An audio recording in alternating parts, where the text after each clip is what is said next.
I'm so honored, so grateful, also feeling so blessed to be here with all of you. We've been in constant meditation for more than 10 hours now for the eclipse with the team at Unify and with your team and with many teams of meditation around the world. Thank you, Brahmarishi Patriji, for having us here and for having created this concept all over the world. I honor and praise you and your team wherever I go. Just consider me an ally for lifetimes and lifetimes. I am so grateful for your work. Today, I felt called to bring this union of all of us into being all over the planet. We are live on our page. We are live on the Unify page, which is watched by millions of people. We are live all over the world. I feel that yoga is really union and unity, and we are ready for this at the planetary level now. I felt initially to talk about the possibility of living on light or living on prana and the free energy that is accessible to all of us.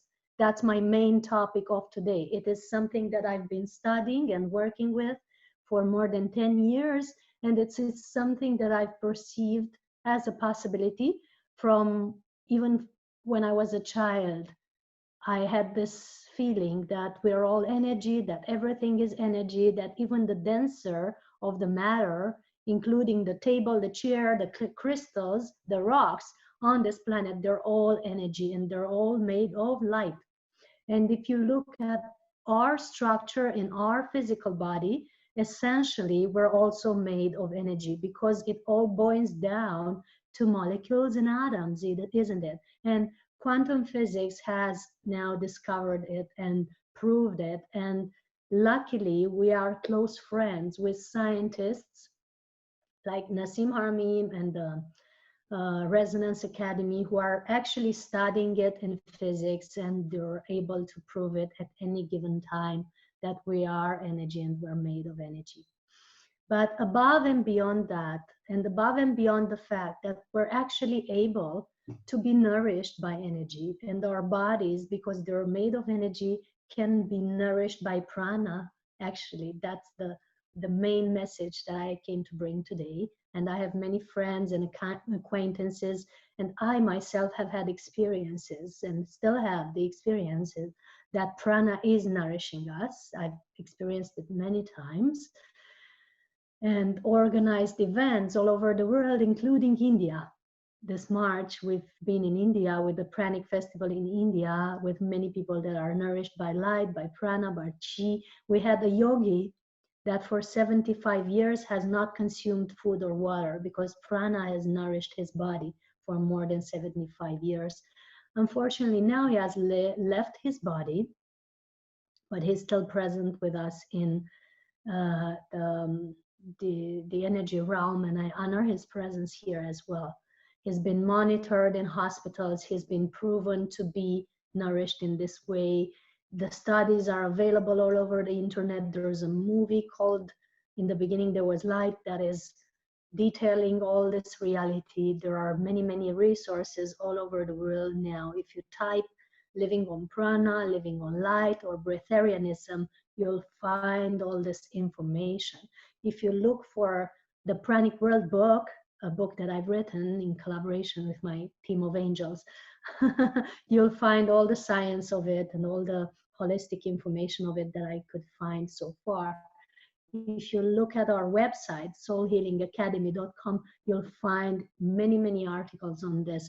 So this is not woo-woo, this is not far-fetched, and this is actually a tradition that the yogis in India and all over the world have been speaking about for thousands and thousands of years. If we think of Babaji, one of my masters, one of the light beings over guiding me, he's been proven that to the degree that he's been able to preserve his body for many, many thousands of years, and he's not decaying. Whenever he wants to reform his molecules and atoms back into a physical body, he can show up in your face. And it's something very possible for many of us, actually.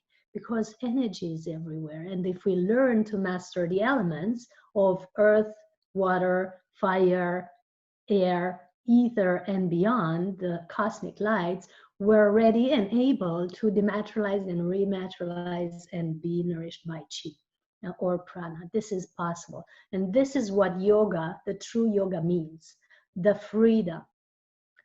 The freedom to know that we're boundless, that we're not conditioned by any global circumstance, any disease, any reality that has been imposed on us by whatever agreed agreed suffering reality that humanity has been choosing to experience. We are above and beyond that, and this is what true yoga means. It means freedom. It means unity with the one that is breathing us all. We are one with the one that is breathing us all. It means deep union within ourselves. And above and beyond this, it means compassion, falling back into a state of infinite love. This is my view on yoga, actually. It's not about how many mantras you've recited, how many yoga postures you have done in a day. That's important too. That's something I've been practicing for more than 10 years now. I've been practicing meditation daily, multiple times per day. I've been practicing Qigong daily. I've been practicing yoga, Hatha yoga daily for more than 10 years. And it's important. I've been taking hours and hours to do that daily. It's my life. It's what keeps me, breathing. But above and beyond that, it's not about how much you know and how much you practice. It's mainly about how much compassion and love you have in your heart. That's the true yoga and the true sinking in to the state of unity. And we invite all to step back into a state of compassion. We invite all to step back into a state of unity. We invite all to go beyond fear, now and for eternity. It is time that we all wake up, all of us, as true masters. It is time that we wake up, all of us, as true yogis. And true yoga means no fear. True yoga means no disease. I mean, the body can experience some shifts. You can cough and sneeze and whatever. But above and beyond that, you know that you are light. You know that you can overcome this. You know that you can go beyond anything that could harm your body, because your body can destructure and restructure, and it is doing this in every Planck second. In every second, you are changed and anew, and you have new cells and new molecules in your body that are made of energy. And that's the reality to think of. That's the magic of the creation of this beautiful biocomputer that we have. So we invite you all for India to raise up and the unity of global community to raise up. We invite you all to raise up beyond fear, beyond the idea of separation, beyond the idea of disease or decay, or even beyond the idea of death. It's cool to embrace death. I mean, it's part of our reality. We're dying every second and reborn anew in every second. But it's true that above and beyond that, we are eternal. I've been here forever, and you have been here forever too. We have the experience of eons and eons of time, of lifetimes of experience. And we can actually do some magic here, asking to have all these memories back with us, whatever we've learned, whatever we've experienced that is good for us as experience, as yogi, as masters, as energy light workers in this world, in many worlds, in lifetimes, above and beyond this earth. We can ask now for it to come back to us. We can ask for this wisdom to come back to us, to come back in our bodies, to come back in our structures. Would you agree to have that coming back to you, your full mastery? You just need to say yes to it. You can type yes in the comments even, if you want that to happen. It's the magic of the eclipse. It's the magic of powerful planetary and star moments. It's the magic of joint intention. We are all here to manifest our full mastery here now. Would you agree that this is possible? I'm looking forward to interact with you because, I don't want to be streaming here alone behind the screen. I want to be united with you, feel that you're here. Yes, So just absolutely. type On yes behalf in the of comments if you everyone. feel that this is possible for us to join in full mastery, to have our full memories of mastery coming back to us, to have our full potential coming back to us as humans, but also as superhumans. Whatever you define as cities in yoga, it's actually our innate power as divine creation of the divine. It's not superpowers, it's our divine birthright. And we are here to experience it in this lifetime. Most of us have created this lifetime in this physical body not to learn, not to repent. It's not a punishment that you've incarnated, is not necessarily the result of bad karma that you couldn't go beyond having a physical existence. Maybe you've come back here to experience full mastery in a human body. What about that?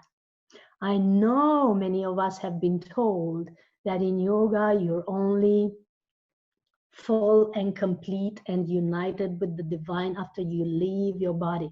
But Babaji and many other masters have proven that full body enlightenment is possible. And actually, during the Pranic Festival in India, where we were in Pyramid Valley, in this beautiful location near Bangalore, that Patraji has constructed with all his team. When we were there, we came with this beautiful new word that is called embodiment, where you fully embody your light. You don't wait until you're gone from here.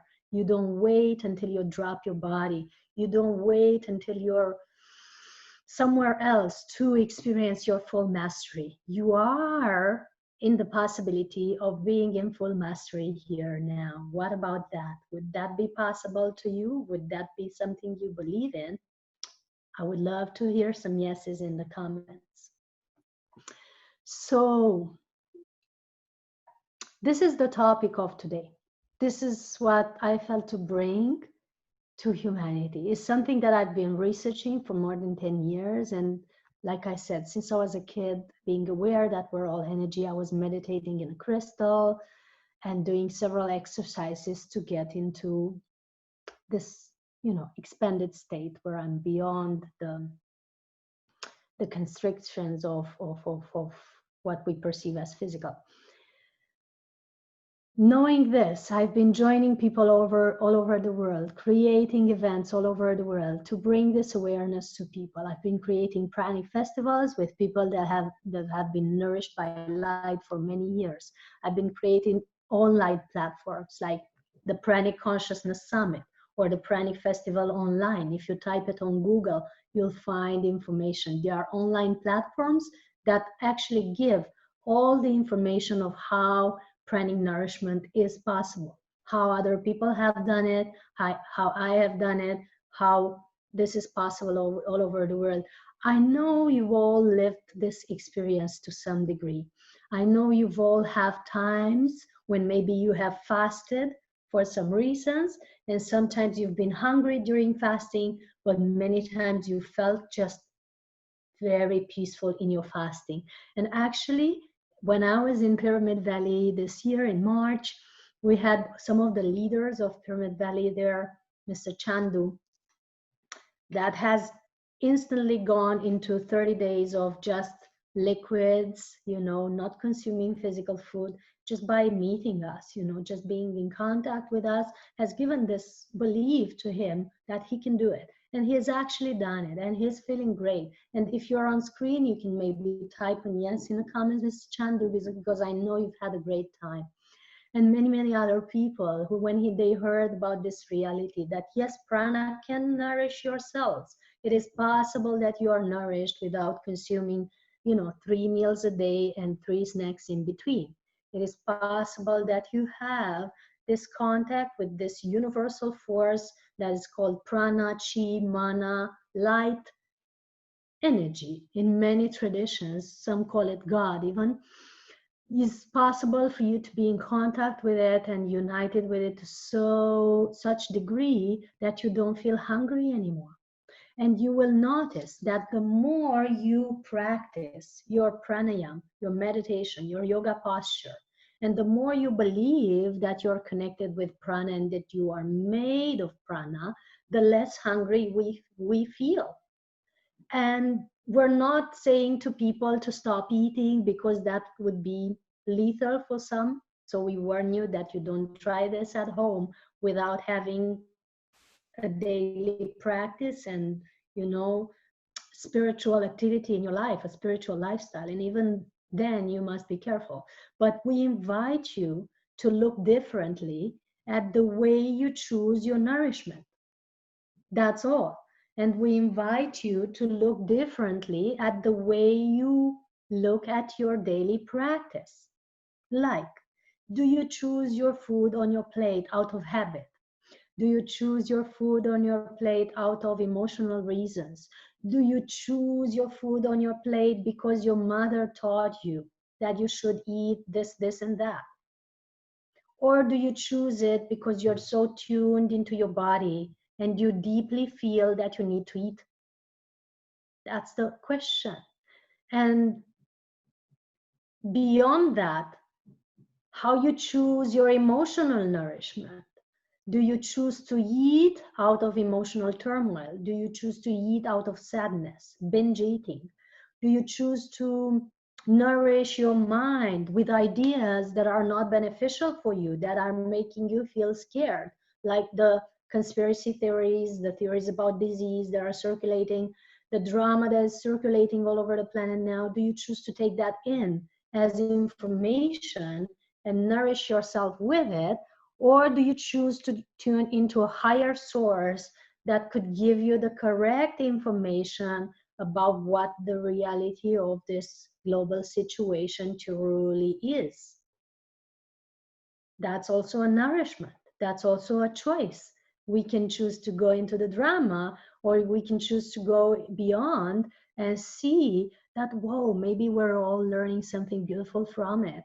Maybe it's bringing us something that is so deep and powerful and transformational that is going to change all our lives and it's going to invite us into a new stage of mastery. And we don't have to wait for the pandemic to end to go back into that mastery. We can do it now in a split of a second by just saying yes, let it sink in.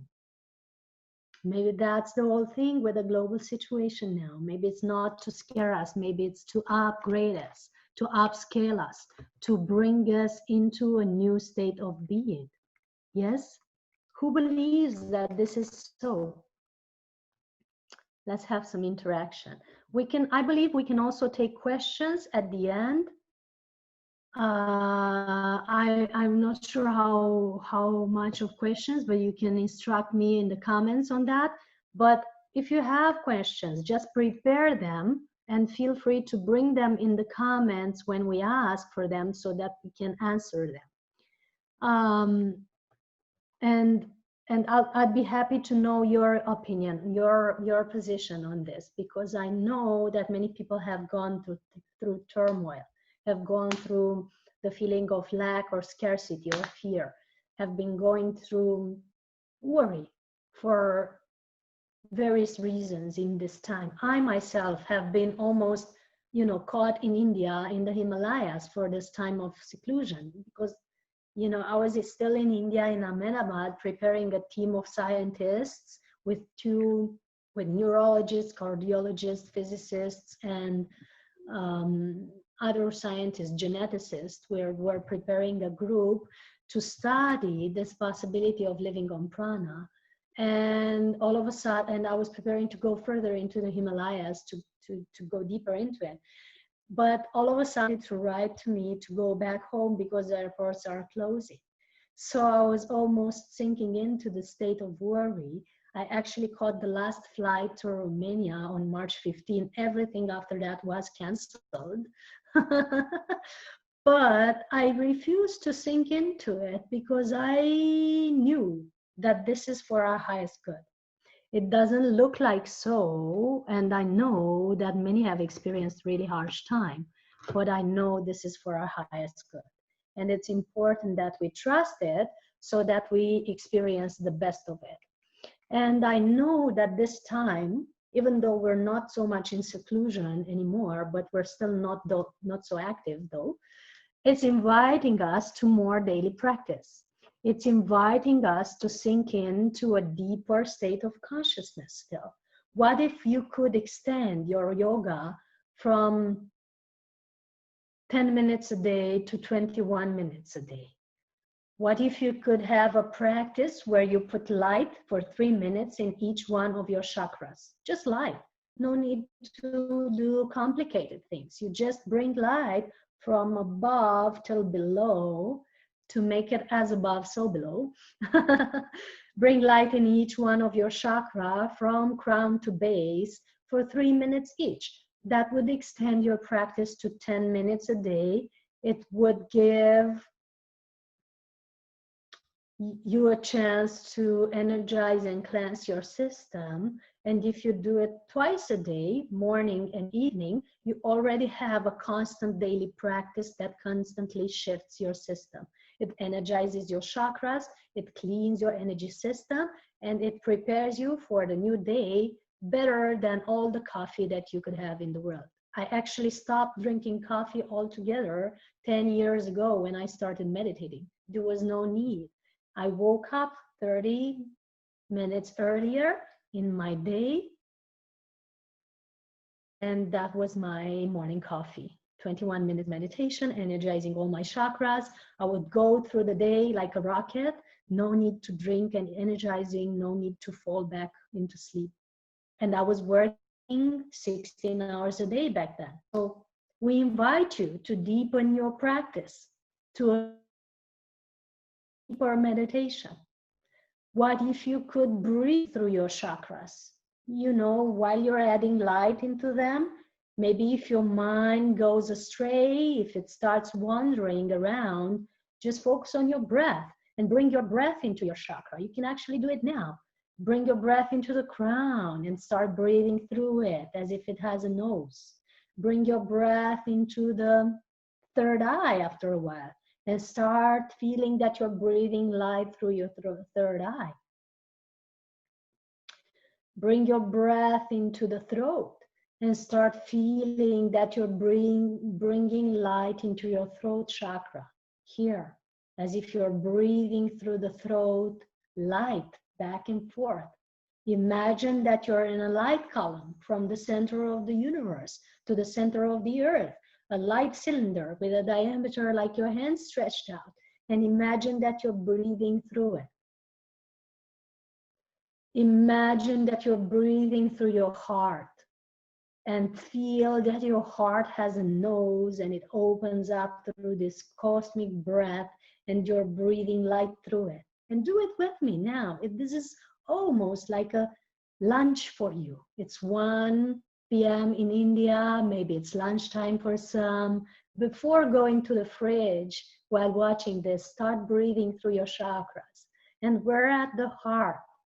Imagine that you're breathing through your heart. You're in your light column, in your light cylinder, your light vehicle. You have a connection cable from the center of the universe, from the heart of the central sun coming into your heart, and you're breathing light into your heart. Do it and feel it and see how to have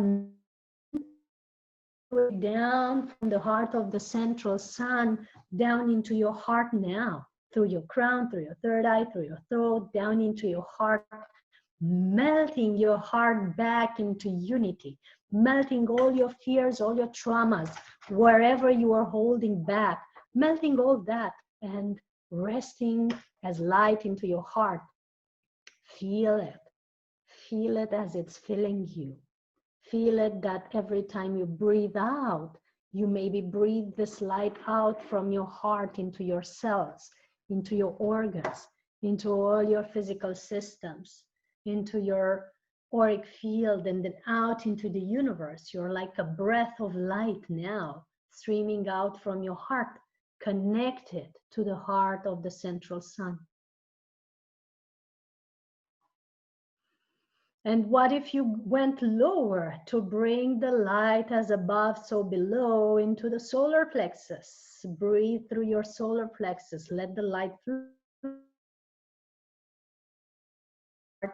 coming from the heart of the central sun, solar plexus, translating that light into nourishment into your solar plexus now. Feel your internal organs getting nourished now. Feel every organ absorbing this light from your heart chakra into your solar plexus. Feel your gut system repattern into perceiving light differently, maybe as nourishment, maybe because you know when you're fasting, it has been proven that if you get your digestive system a rest, it actually produces 400% more melatonin than the brain. What amazing system you have in your belly.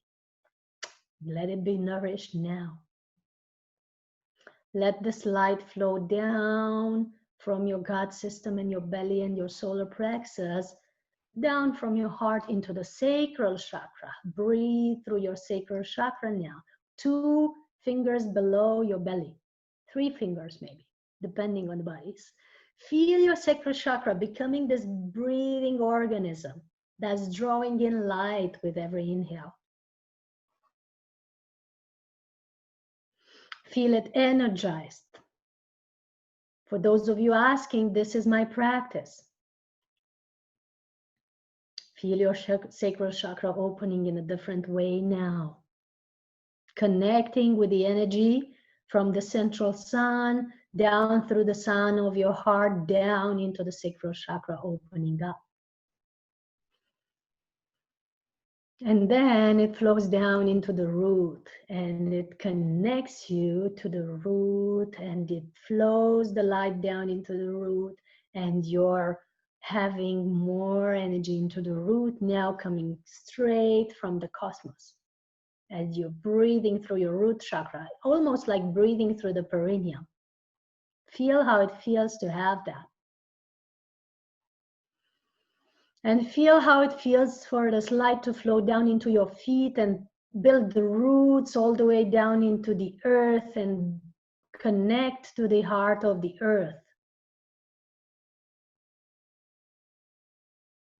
Feel that you're connecting to the heart of Gaia. Feel the pulsation in the heart of Gaia, her heart opening up to unite with your heart as it has always been, united with your heart, sharing the same Schumann frequency, Schumann resonance, measured by scientific instruments.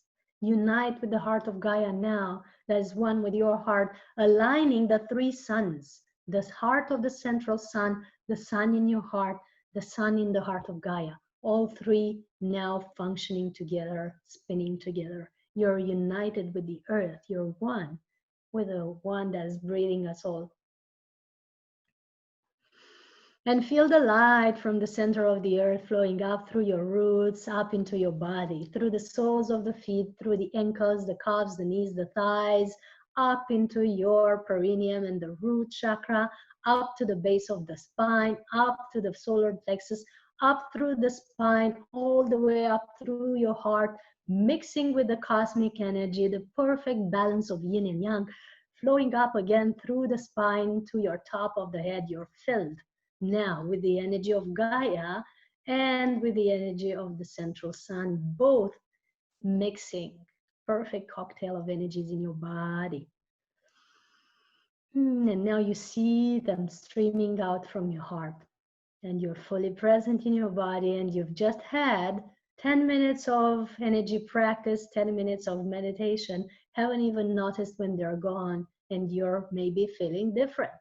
Type yes in the comments if you do. That's the complete, and pure practice of yoga. Just unite with everything. Unite with the cosmos, unite with the earth, be one with the light in the central sun, and you're one with the tradition of yoga that has streamed on earth for thousands of years. Very simple practice. I want to hear your comments now and your questions. I want to know if anyone has asked or added anything. That has been my lunch for everyone, or dinner, wherever you're at. For me, it's like almost breakfast, as I've been in meditations with many teens for the past 12 hours, maybe. I think the lunch Somebody is is very asking soon. my spiritual journey. What's my spiritual journey? Yes, I'm very grateful to share that. As I So said, yes, when I was a answer is kid, I about was that. aware that we're all light, that we're energy. I've had always looked for what is called now paranormal. I was reading about numerology, about pyramids, about out of body experience, near death experience, um, you name it, even palm reading, crystals. I've meditated in a crystal daily as a child, which is basically the concept that we're now doing with pyramids. Pyramids are actually buildings, constructions that are functioning as resonating crystals here on Earth. When you go into a pyramid, it resonates your energy all the way through the planet, but it's also connecting you to the Earth and the cosmos. It's like a crystal. That's a parenthesis. So I was meditating in a crystal. I was liking to enjoy all this information and knowledge. And I became naturally a vegetarian at 17 because anyway, I was throwing meat out of the window whenever I got the chance, whenever my parents weren't watching. So at 17, when I was able to have a decision on that, I just, quit eating meat. And everybody was shocked because there was no information in Romania about vegetarianism at the time, or very little information. We were still slowly getting out of communism. But I kept up with that for many years until I started working full time and studying full time. In my university years, I got my full time job, first year of university, first full time job, working 8 hours a day or 10, and studying in parallel. That was crazy, and I forgot everything about spiritual journey. I forgot about meditation. I forgot about vegetarianism and all that. And I started seeking for the human goals, getting the best position in management in my company, getting the best, highest degree diploma in university. I graduated with the highest, um, you know, um, how to say it, the highest gradings. I don't know how to say it in English, and so on. I've achieved all that. I founded my own company in 2010 in full crisis when humanity was experiencing scarcity. I had success with that. I was making money, having success, working with big pharma companies, but I forgot completely about my soul for 10 years almost, until I was 27, 28. I kept doing the human game, business, success, everything. I did it all that was necessary to learn how to be a human. That was a great experience. Now I acknowledge it as being part of my spiritual journey. It has taught me so much about how to forget. Now, when somebody is forgetting, I can know how it feels. And at 27 or 28, 10 years ago, when now I'm 37, I was reminded by my soul that I have to start my spiritual practice again, because I was falling off my feet, fainting in the middle of the day. Nobody was knowing, no doctor was knowing to tell me what is happening. The true thing that was happening is that I needed to reconnect with source, because nothing else was feeding me. I was not satisfied with outside nutrition, and I was not satisfied with what I was doing in my life. So I had no nourishment. So I needed to connect back to source in meditation to be nourished. Otherwise, I was just fainting. So I started daily meditation at 27, 10 years ago. I started doing yogic practice daily. This exercise that I done here with you today, I'm doing it daily for more than 10 years, sometimes twice a day, sometimes 3 times a day. Whenever I feel my light is dim a little bit, out of worry, out of being in crowded places, out of whatever happens in my life, I just fill up. It's easy to reconnect and fill up, as we just did today. I learned Qigong, and I've learned Chinese medicine techniques to clear out the emotions in my organs, which is now called the Tao of Healing. And I'm practicing and teaching that as well. I've learned various healing techniques from Theta healing, from Tibetan traditions, from Chinese traditions, from yogic traditions, just to be able to heal my body that was experiencing pain back then. Now, because of that experience, I'm able to help others heal. You know, I've been given a healing technique called soul healing, which is a therapy practice that I'm now sharing with people with having great results. Some people have healed from the virus that is now spreading on the planet by just being with me in an 8-day program. Some people have healed from terrible heartbreaks or family issues or career issues or just feeling malnourished because their life was not nourishing them anymore. Many healings have happened. It's not something that I'm doing. It's something that Source is doing through this body. The ultimate yoga is to be neutral, to no longer be a person, to be just one with the one that is breathing us all. That's the only invitation to yoga that I can address to all of us. So that has been my journey. Nowadays, I've quit my job. I was leading my company, but now I'm not doing that anymore since 2013. I'm holding conferences all over the world. I'm writing books, written 5 books on energy work and pranic nourishment. And I'm doing healing 101 or with groups. We're starting a new group on Monday with a program called Pranic Process Online. We're starting meditation tonight, which is the global solstice meditation at 8 p.m. Bucharest time or 10:30 p.m. India time. It's free to watch for everyone on my Facebook or YouTube pages. So that's my activity today. My practice with people is my spiritual practice nowadays, and I also have individual practice for many, many hours a day.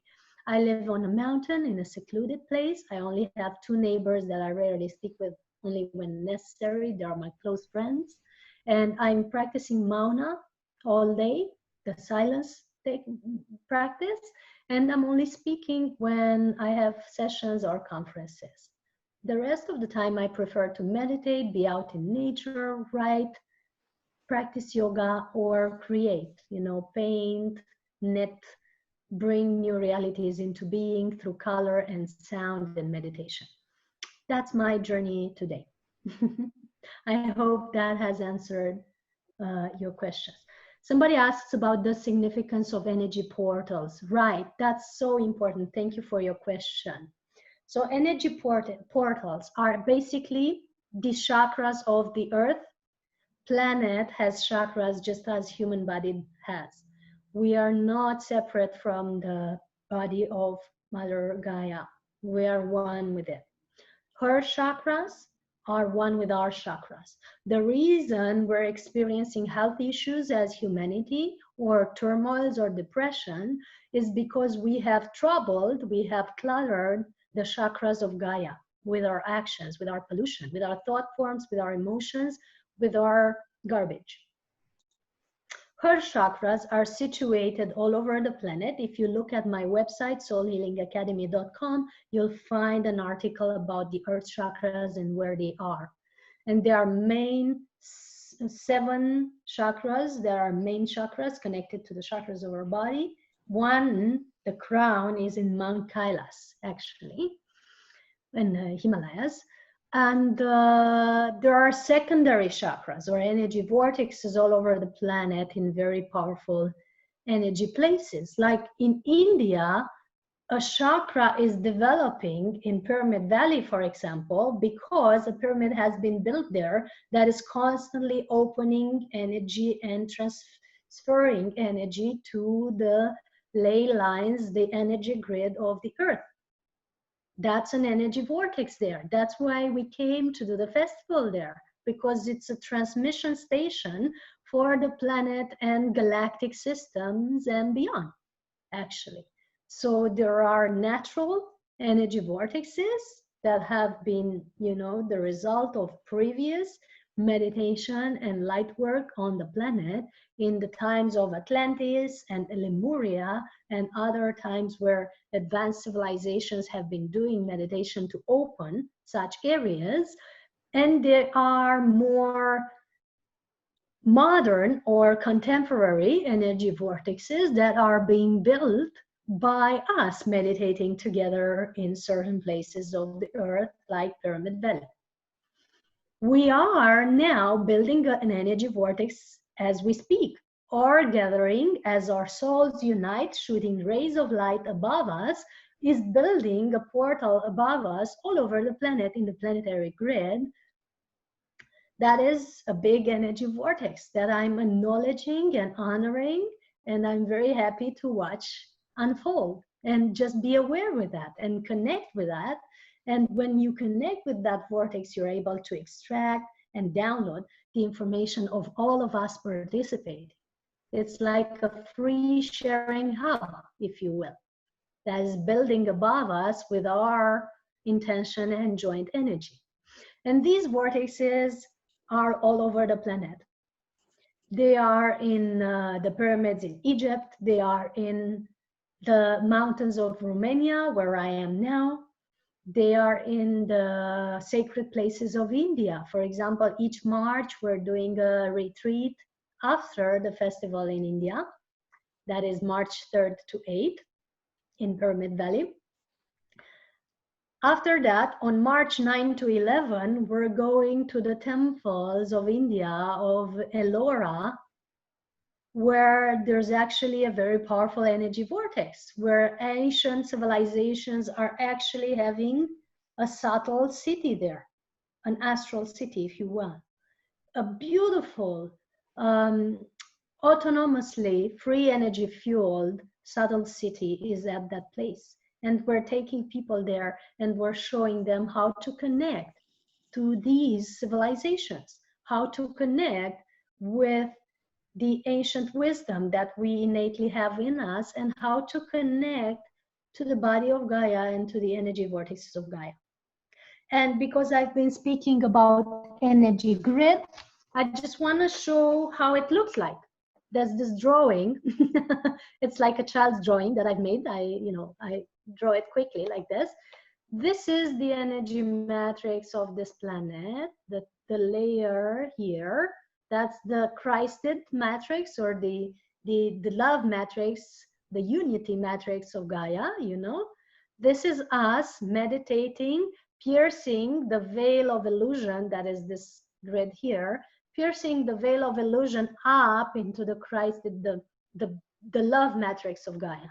We're piercing through and going into this layer to bring light from it down on Earth, down to the center of the planet.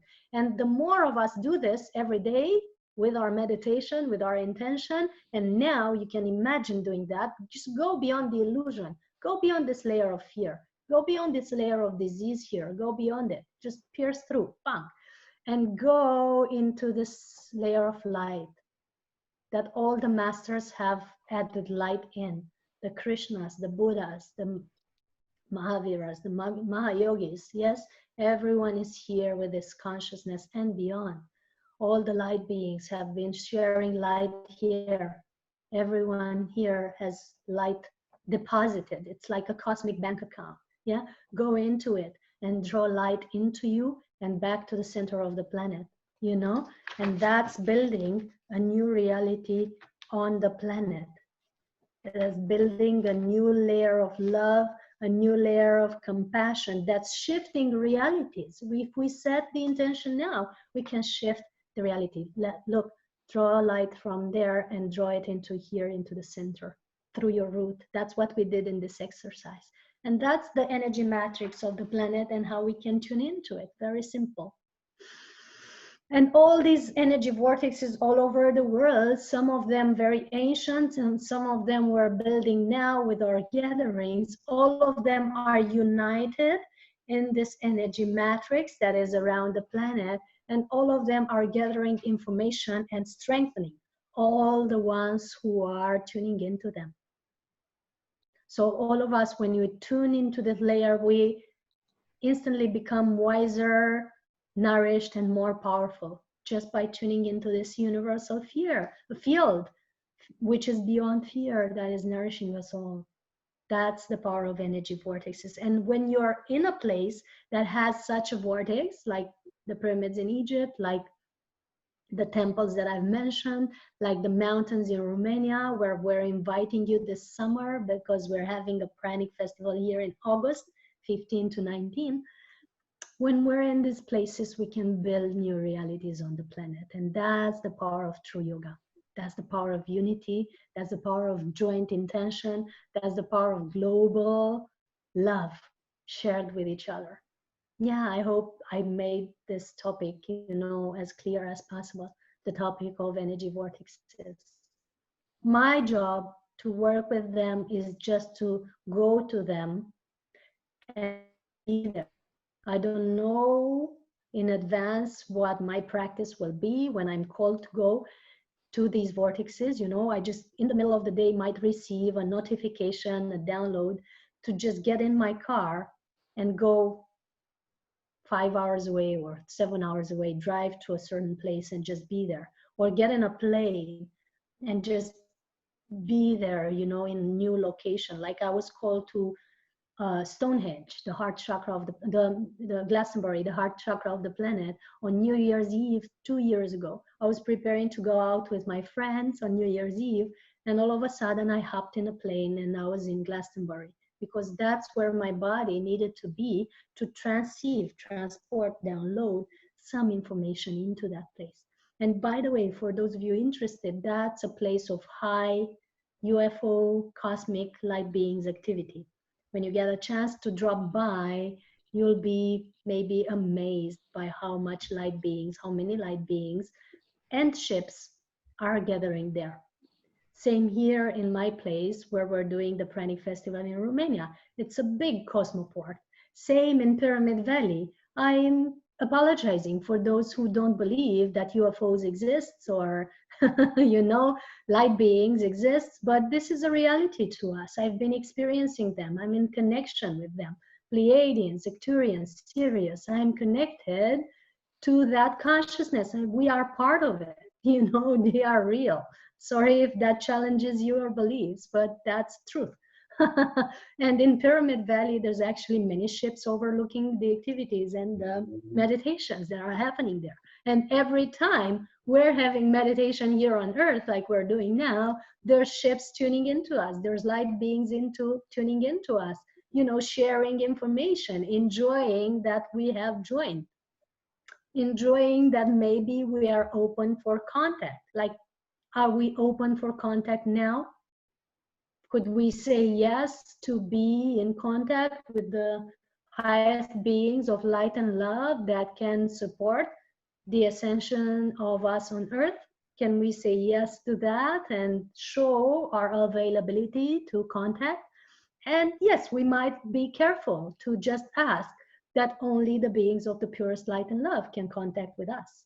That's a filter, and it's good to ask that, to have a filter, like you don't dial random numbers on your phone. You just dial in the person you want to speak to. So we can filter that and ask that for this gathering, only the beings of the purest light and love can connect with us energetically and telepathically. We just say yes and it's done. That's the power of energy work, the power of energy vortexes, the power of joining together in power places all over the world, That's the power of intention, and that's the power of yoga and being connected in union. And speaking of union, tonight at 10:30 p.m. India time, 8 p.m. Romania, Bucharest time, we're having a joint global meditation for solstice and Ring of Fire eclipse that is free to watch and participate in. You find it on my Facebook page, Cristiana Eltrayan, and you can tune in. You can tune into the yoga day and meditation both at the same time. You're multidimensional beings. You're not bound to just one reality. So we kindly invite you to see that. we kindly invite you to tune in to the Pranic Festival in India next time in March into 2021. It's going to be an awesome event in Pyramid Valley. Hopefully, Patraji will participate again, and all of us who are here. I will definitely be there. And so on and so forth. There's beautiful joint events in beautiful energy vortexes all over the planet that we are creating for the evolution of humanity. That's all I'm living for. That's all I'm doing now today. That's the only reason I've stayed on Earth. I've been given the occasion to exit out 3 times by now. I'm still standing. And I'm loving it because humanity is evolving so beautifully. So for the end of this talk, I know I have like 6 more minutes or so. We invite everyone to tune back into our hearts. If you have further questions, maybe ask, but also tune back into our hearts and see and feel that we all have this connection cable from the center of the universe to the center of the earth, and that is anchored into our heart. We all have and are able to streams of light from our heart, tuning into each other with like rays of light, sharing from our heart all the way through this gathering with each other, uniting heart to heart with each other, feeling our hearts like we're all a joint community, joining in our hearts. And then from our hearts, we can streams of light to all the people watching, sharing our love with them. And we can streams of light to all the people in need also, sharing our love and our richness with them. And we can streams of light to all the ones who are maybe in the subtle realms, the beings of light watching. We can connect from our hearts to them, the beings of the purest light and love. And then with the elements, we share love from our heart to the planet, to the earth, to the water, to the earth, to the air, to the fire and sun, to the wood element and the flowers and the trees all over the planet, to the sun and the stars and the star systems and the galactic systems that we're connected with, all our star lineages coming forth to join us as we unite in our heart of hearts with them. Let's invite them to this joint yoga party. That yoga has been shared from very advanced civilizations on Earth. All the techniques, all the practices that we're doing now, all the light beings coming down, sharing of the consciousness of unity. They've all been part of advanced systems of civilizations. They have come back again over and over, like all of you did, that you are also masters, come back over and over for the benefit of humanity. And then again, we're here together now, again joining after eons and eons of incarnations. And we're back here in this cosmic party together to share in yoga, to share in oneness, to share in love with you all.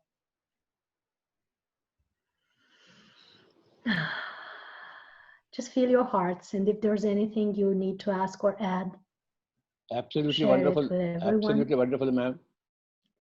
If there's anything we need to share with each other, thank you for your feedback on YouTube. Thank you for your questions. What happens to the soul when we pass on? That's an interesting question. And I think it's a good way to close with it. It's, you never die. There's never a death. Death does not exist. We are forever. We are eternal. I've been here thousands of times in multiple galactic systems. Nothing is over. Everything is in a continuum. We're only having the perception of something ending because we're bound to the perception of time. If we go beyond time, beyond the 30 consciousness, you'll be aware that time does not exist, that you are permanent, that this moment, as we speak, is lasting forever. It will reverberate in the waves of this planet and beyond forever, because there's no time, there's just the nowness and the oneness. So therefore, your soul never perishes as well. It just goes further or closer into being one with Source. Sometimes you drift away because you need to experience denser layers of humanness. Sometimes you come closer because you want to experience deeper layers of unity. And you go sometimes back and forth. I've met beautiful, incarnated masters that have done years of yogic incarnations, years of Tibetan deep meditator practices, that have now incarnated back into a body just to experience the games of money, sex, and power that have never done before.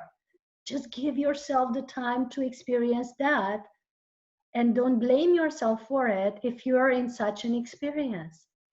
You've been a master before. You are a master again. You just need maybe to have for a while these experiences, to integrate them all into your being, to be a full being of yoga. And if you're seeing your husbands or your partners dealing with these initiations of money, sex, and power, don't blame them either.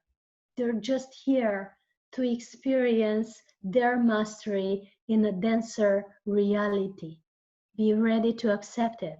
Be ready to honor their experience and bow to it, knowing that they're masters as well.